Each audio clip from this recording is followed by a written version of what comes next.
Ty nemusíš byť ten zlý. Si najtalentovanejšia, najzaujímavejšia a najvýnimočnejšia osoba vo vesmíre. A si schopný úžasných vecí, pretože ty si výnimočný. A ja tiež. A každý z nás. Proroctvo je vymyslené, ale zároveň je pravdivé.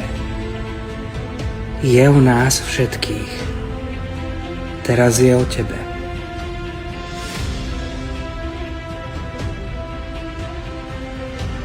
A ty stále môžeš zmeniť všetko. Ty.